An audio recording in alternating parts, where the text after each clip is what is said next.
Rates of HIV are 25 times higher among black Africans than the rest of the UK population. It's believed one reason is because the stigma of having the infection means many are too afraid to get tested. To try to tackle the issue, clinics are opening in some of London's churches to encourage the most vulnerable to get checked. When I was first diagnosed, I was in shock. Winnie Saruma has been living with HIV for 25 years. She's able to speak openly about her condition, but says the stigma, particularly in the church, is still a major challenge for others. In the UK, there's a lack of acknowledgement that faith leaders can play a huge role in actually helping communities to come to grips with HIV. Black Africans living in the UK are 25 times more likely to have HIV than the rest of the population. While 1.5 in every 1,000 people in the UK are living with HIV, that number jumps to 38 in every 1,000 in the black African population. But now a charity is hoping to change that by opening test clinics in churches across London, starting in Walthamstow. Reverend Anin's Take Action Now campaign successfully lowered infection rates in Ghana. He believes working directly with church leaders can make a difference here too. We realized that the church is not taking action. So we thought that it's about time now that we begin to let education and create awareness about HIV. That it's not a taboo as the church sees it to be. It's not a curse. It's just a condition. A fifth of people living with HIV in London don't know they have it, and many can go for years without experiencing any symptoms. But early diagnosis is vital to start life-saving treatment and prevent spreading the virus further. People think it's a disease that other people get. And that's part of the problem of encouraging people that, you know, having a test for HIV should be no different than, for example, having a blood pressure checked. Anyone can get HIV. But I think it is important to speak up and let people know that HIV is no longer a death sentence. With free testing being taken up in more than 30 churches around the capital next year, it seems for Winnie a long overdue step in the right direction. Lara Joannides, BBC News.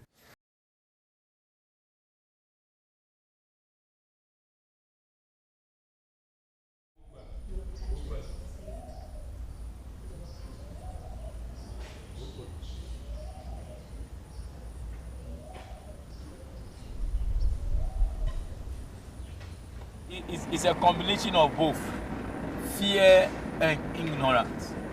When we pick the ignorant, they are afraid to come closer to you because they think by so doing they will be infected. Eating with you, touching you, accompanying you, feeding you, washing your clothing, they will be infected. So if somebody comes to me that he has been stigmatized in his church, what I will say is that can he boldly go to the church, declare the status to the church, and use the platform to educate them, because they are doing this out of ignorance. Take any food at all, you take it. You are okay with, take it. Oh, it's good, okay. I'll explain. To be frank, clap for yourself. You are asking much intelligent questions. All your questions are very intelligent, yes. We are very happy to be here in Mom's Pride International School in Ashama, Ghana, and to talk about HIV, educate our little generation that are coming about HIV. Because when they have the information now, they will grow with it, passing to the next generation. And it is very important because children need such an information, because HIV, whether big or small, you can come in contact with HIV. This is Reverend Azuma, and I am HIV positive. I'm living with HIV for the past 11 years now. Someone may ask, hey, and you didn't die? Yes, I will not die. I will die at the age of 92. Children think that, or people perceive that when a person lives with HIV, by shaking him, eating with him, you'll be infected.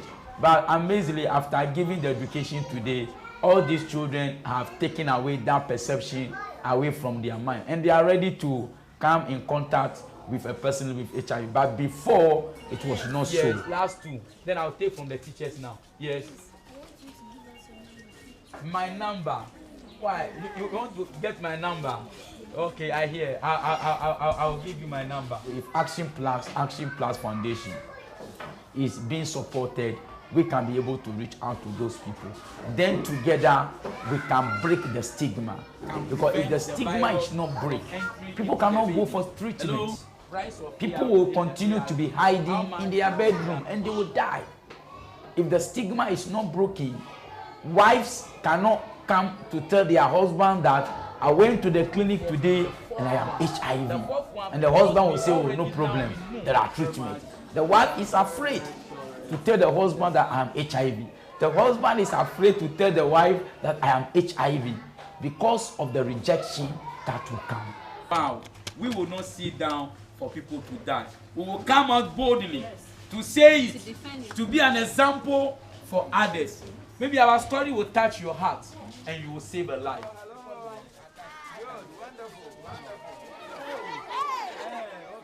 Yeah, it is wonderful to visit schools and educate the children on HIV and AIDS. And my telephone number was given to the students.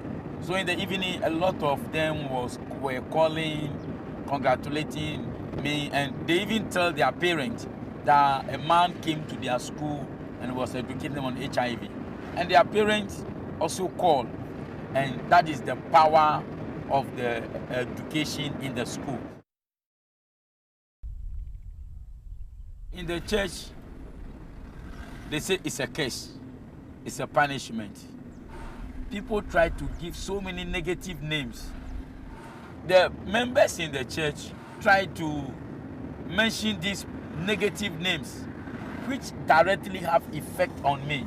So what happens is, then I have to leave the sin. I have to leave the church or live where such a thing is taking place.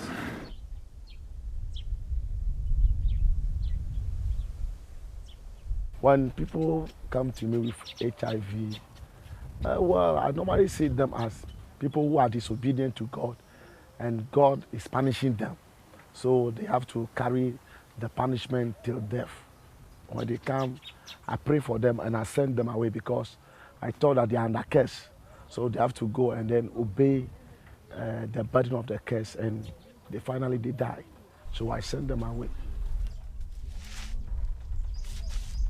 I know Reverend Azuma for the past 15 years. So we are very good friends. Yeah, and we are all the preachers of the gospel. So for some times, in fact, I've not been seeing him. So when I met him, he told me that the wife got sick. So they've taken her to the prayer camps, hospitals, but the situation gets so worse and worse and worse. So finally, they found out that she was HIV positive. So I thought, well, prayer can solve the problem. But to my information, the more they pray, the more the situation become worse. So through him and him educating me, now I've now found out that HIV is not a curse or any demonic disease, but it is a mere virus.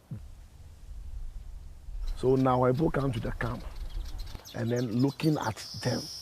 So I advise them to take the test, the HIV test. So when they are positive, in fact, I take very good care of them. I even take them to the process of getting the drug, and I don't send them away.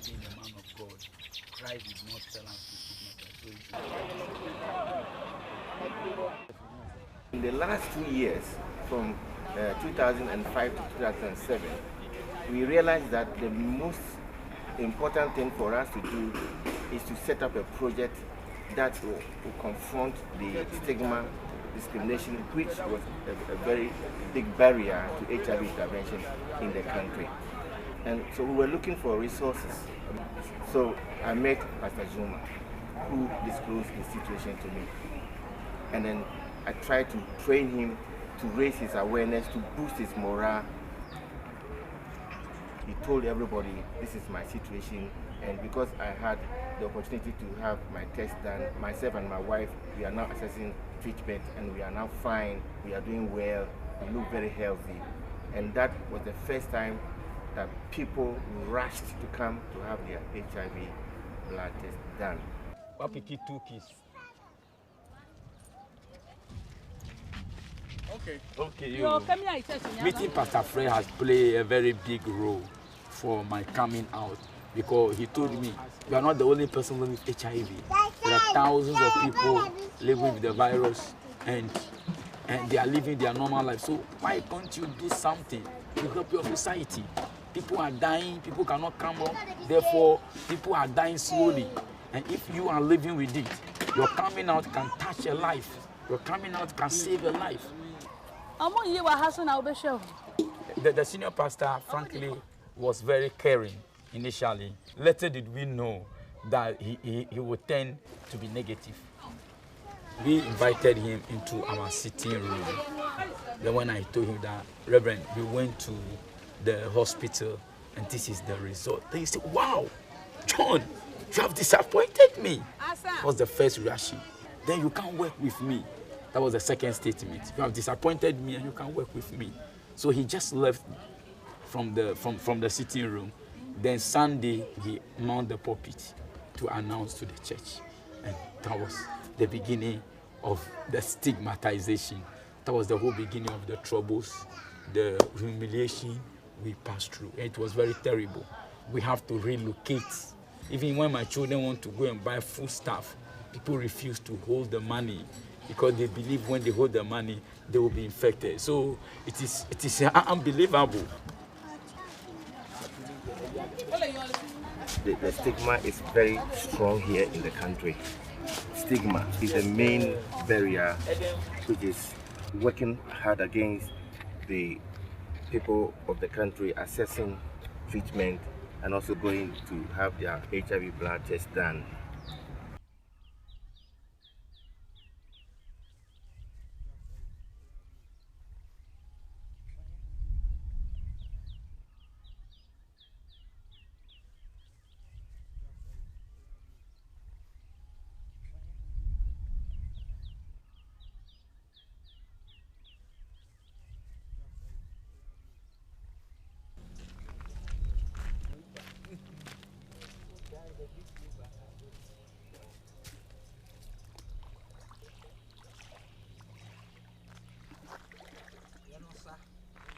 In our churches and in the rural areas of Ghana, people are not being educated about HIV, which leads to stigma and discrimination.